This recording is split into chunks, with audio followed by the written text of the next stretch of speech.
Morning students, आज हम class +1 का चैप्टर 13 हाइड्रोकार्बन का नेक्स्ट टॉपिक करेंगे जो chemical properties of a alkane है। सबसे फर्स्ट हम केमिकल प्रॉपर्टीज ऑफ या फिर chemical reaction of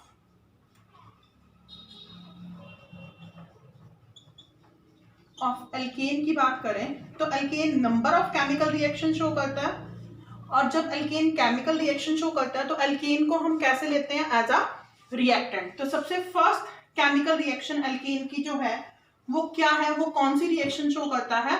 substitution reaction.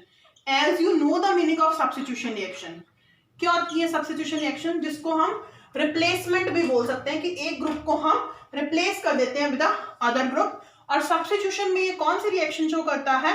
Halogenation.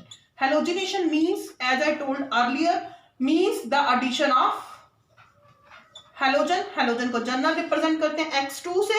अगर हम X को Cl2 लेते हैं, it is called a chlorination. Br2 लेते हैं, it is a bromination, iodination and fluorination, so on. तो हम जनरल करेंगे सब्स्टिट्यूशन रिएक्शन में halogenation. Let's suppose you can take any one alkane and I am taking a methane. What is added in it? Halogen. General form of a halogen is a X2. In the presence of a sunlight, which is represented by a symbol H mu, and at a temperature of a 520 to 670 Kelvin, then one H is replaced by a X, and H or X with react with each other to form a HX. So this is a substitution reaction of a alkane. Second one is the nitration.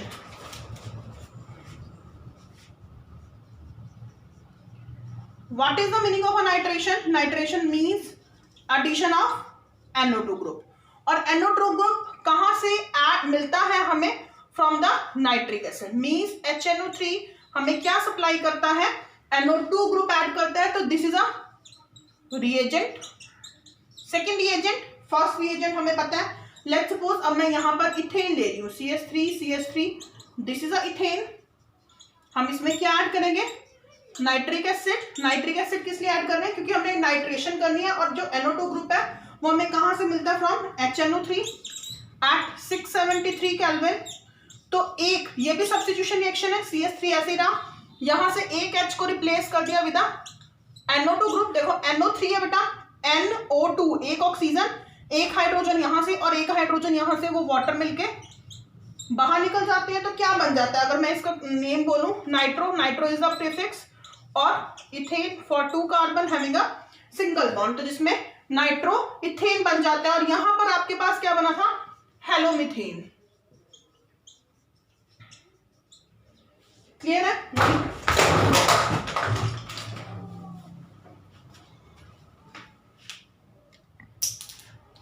Clear है बेटा? Now the third one, chemical reaction of alkane is the sulphonation. Sulphonation means addition of sulphonic acid group. और sulphonic acid हमें कहां से मिलता है? जो इसके लिए रिएजेंट है वो हम क्या यूज करते हैं? Sulphuric acid. कोई भी एग्जांपल ले सकते हो। लेट्स सपोज मैं अलग अलग एग्जांपल लेके आपको बता रही हूं। मैंने यहां पर 4 कार्बन का एल्केन ले लिया, it's name is butane. For sulphonation we are adding a H2SO4 in the presence of a sulfur trioxide. This is a catalyst which enhance the rate of a reaction at 675 Kelvin. What happens in a butane? वैसे ही बेटा सारे substitution reaction देंगे। This is a butane, एक H को कम करोगे तो CH2 रह जाएगा। सल्फ्यूरिक एसिड में से यहाँ से सल्फोनिक एसिड ग्रुप ऐड होगा SO3H, और यहाँ से इन दो H यहाँ से और OH यहाँ से क्या रिमूव हो जाएगा? H2O। और जो ये बनेगा बेटा, ये आपके पास क्या बनेगा? सल्फोनिक एसिड सबसे रिएक्टिव ग्रुप होता है among all the functional group, तो इसका नाम क्या बन जाएगा? दिस इज अ N-ब्यूटेन, और you can say butane sulphonic acid. Sulphonic acid को हम एज अ सफिक्स यूज करेंगे। Now the fourth one is the oxidation. Oxidation means you know addition of a oxygen. और हम जो ऑक्सीडेशन है वो अलग अलग तरह की ऑक्सीडेशन होती है। Let's suppose you can take a CH4 methane, हम इसकी ऑक्सीडेशन करते हैं in a different different condition, या डिफरेंट डिफरेंट प्रोडक्ट देगा। अगर हम इसकी कंप्लीट ऑक्सीडेशन करते हैं, complete oxidation means you are adding a O2, तो जो CH4 है इसमें से कार्बन का कार्बन डाइऑक्साइड और H का H2O बन जाएगा, और इन दैट रिएक्शन 980 किलोजूल पर energy is release. This is a exothermic reaction. इसको बैलेंस करेंगे तो यहाँ पर 2 O2 आ जाएगा, यहाँ पर 2 H2O। अगर हम कंप्लीट ऑक्सीडेशन की जगह बेटा इनकम्प्लीट ऑक्सीडेशन करते हैं, इनकम्प्लीट ऑक्सीडेशन में कार्बन डाइऑक्साइड की जगह क्या निकलेगा, कार्बन मोनोऑक्साइड प्लस वाटर। इसको बैलेंस करेंगे तो उसके लिए हमें 3O2, 2 कार्बन मोनोऑक्साइड रिलीज होंगे एंड 4 वाटर रिलीज होंगे। अगर हम इसकी अब कैटालिटिक ऑक्सीडेशन करते हैं, कैटालिटिक ऑक्सीडेशन मींस देखो याद रखना बेटा, कंप्लीट में CO2 निकलता है, इनकम्प्लीट में CO निकलेगा, और कैटालिटिक में कोई भी, it depends upon the conditions, अलग अलग कंडीशंस में अलग अलग फंक्शनल ग्रुप बनते हैं। जैसे अगर मैं यहाँ पर 100 एटमॉस्फेयर प्रेशर लेती हूँ at 573 kelvin in a copper tube, तो जो ये मीथेन है it is change into a methanol. इसको हम बैलेंस कर देंगे, 2 मॉलिक्यूल्स लगेंगे, बैलेंस कर लेना अपने आप बेटा, तो क्या बन जाएगा आपके पास, मिथेनॉल। अगर हम अलग कंडीशंस लें, कुछ और कंडीशंस ले लें, जैसे अगर मैं मैग्नीज ऑक्साइड ले लेती हूँ तो इंस्टेड ऑफ मेकिंग अल्कोहल इसमें क्या बन जाता है आपके पास, एल्डिहाइड, मिथेनॉल बन जाएगा। क्लियर है बेटा, कैटालिटिक ऑक्सीडेशन में अलग अलग कंडीशंस पे अलग अलग प्रोडक्ट बनते हैं, बट आपने इतने लर्न नहीं करने, सिर्फ एक ही लर्न करोगे। 100 एटमॉस्फेयर प्रेशर पर 573 केल्विन पर कॉपर ट्यूब में methane is change into a methanol. Now the next chemical reaction is isomerization. Isomerization means the formation of a isomer. इसमें स्टार्टिंग में आपने बेटा N आइसोमर लेना है। आपको पता है 3 आइसोमर होते हैं, नियो और आइसो। जब आप N आइसोमर लोगे किसी भी एल्कीन का, लेट्स सपोज बेटा मैं यहाँ पर पेंटेन ले लेती हूँ, मीन्स मैंने 5 कार्बन ले लिए। इस रिएक्शन का नाम आइसोमराइजेशन है। तो आपने N पेंटेन तो लोगे, बट जब इसका फिनोमिना करोगे isomerisation reaction aluminium trichloride slash HCl की प्रेजेंस में एट 573 केल्विन होती है। आप N आइसोमर तो लोगे, यहाँ पर आप आइसो और नियो कुछ भी बना सकते हो। जैसे मैंने N पेंटेन लिया तो मैं N पेंटेन का क्या बना दूंगी, आइसो पेंटेन।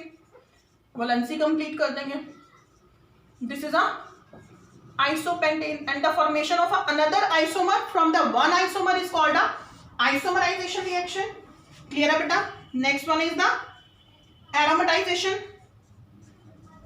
नेक्स्ट रिएक्शन है aromatization, मतलब एरोमेटिक कंपाउंड बनाना। एरोमेटिक कंपाउंड क्या होते हैं आपको पता है, एक बेंजॉइड और एक नॉन बेंजॉइड। मतलब आपने कौन सा एरोमेटिक कंपाउंड बनाना है, बेंजॉइड एरोमेटिक कंपाउंड बनाना है, जिसमें आपके पास क्या बनेगी, बेंजीन रिंग।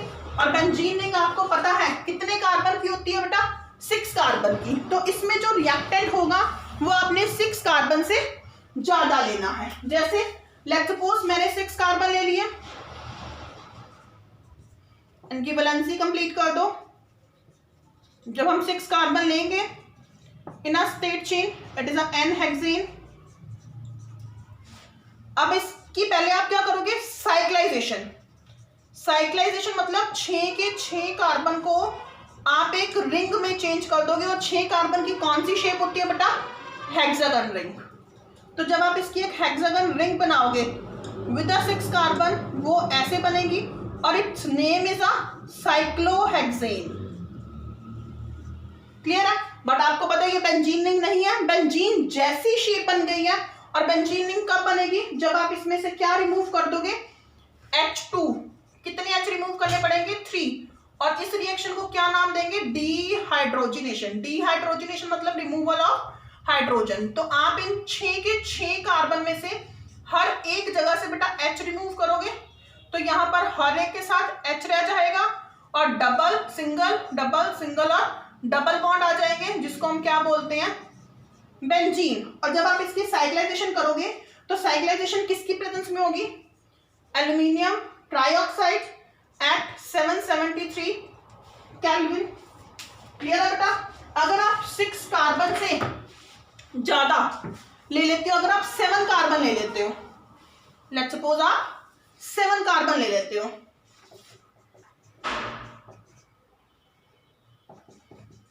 7 कार्बन को आप क्या बोलोगे?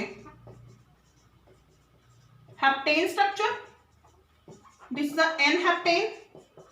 तो ऐसी पहले इसकी साइक्लाइजेशन करोगे तो 6 कार्बन की बेंजीन रिंग फॉर्म्ड होगी और एक जो कार्बन है वो बाहर निकल जाएगा। अब इसकी वैलेंसी पूरी करो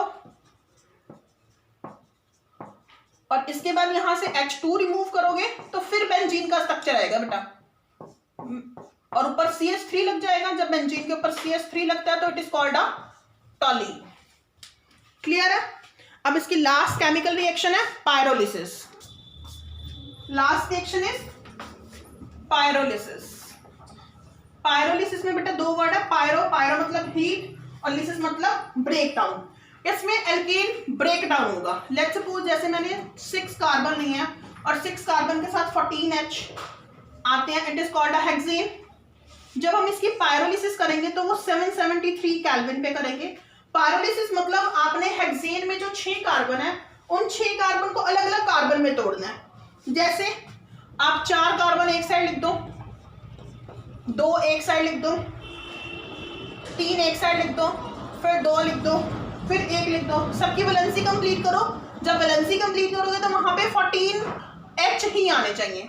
जैसे मैं इसकी वैलेंसी कंप्लीट करती हूँ 4 कार्बन की, तो 3 3 6 7 8 9 10 10 और 6 16 हो गया ना बेटा। तो आपको टोटल 14 कार्बन करने हैं, तो मैंने यहाँ पे CH2 लिख के डबल बॉन्ड डाल दिया। तो आप ये भी बना सकते हो, पॉसिबिलिटी है बेटा। जैसे मैंने हेक्सेन को ब्यूटेन प्लस एथीन में तोड़ा तो इसमें 6 कार्बन और 14 हाइड्रोजन है। मैं इनको ऐसे भी तोड़ सकती हूँ, मेरी मर्जी है, जैसे मर्जी तोड़ो बेटा। चाहे 1 कार्बन एक साइड लिख दो, 5 एक साइड लिख दो, 2 एक साइड लिख दो, 3 एक साइड लिख दो, 3 के भी 2 तोड़ सकते हो। जैसे मैंने ये तोड़े, इनकी वैलेंसी पूरी करते हैं हम, और वैलेंसी पूरी करके देखते हैं कि क्या इनमें जो H है वो 14 ही आ रहे हैं। देखो 3 3 6 7 8 9 10 11 12 13 14 और 4 18 हो गए, मतलब 4 ज्यादा है। तो मैंने जैसे यहाँ पर भी CH2 ले लिया, CH2 यहाँ पर भी ले लिया, तो मेरे को 2 और कम करने हैं। एक मैंने यहाँ से कम कर दिया, एक यहाँ से कम कर दिया, तो यहाँ पर डबल बॉन्ड आ गया। अब देखो 3 4 5 6 7 8 9 10 और 4 14, और कार्बन कितने हैं 1 2 3 4 5 6 है। मतलब कि अगर मैं इसको ऐसे तोड़ती हूँ तो एक क्या बना प्रोपीन, एक क्या बना इथीन, और एक क्या बना मीथेन। तो कोई हार्ड एंड फास्ट रूल नहीं बेटा, आपने यही बनाने हैं। आप कुछ भी ब्रेक कर सकते हो। हेक्सेन की जगह अगर पेंटेन लेते हो तो पेंटेन को अलग अलग कार्बन में तोड़ दो, but you should remember one thing, the number of carbon and hydrogen in the product is same as present in the reactant. So this is the last reaction of alkane. With that we will finish that topic. Next topic we will do in a next video. Thank you and have a nice day. Bye bye.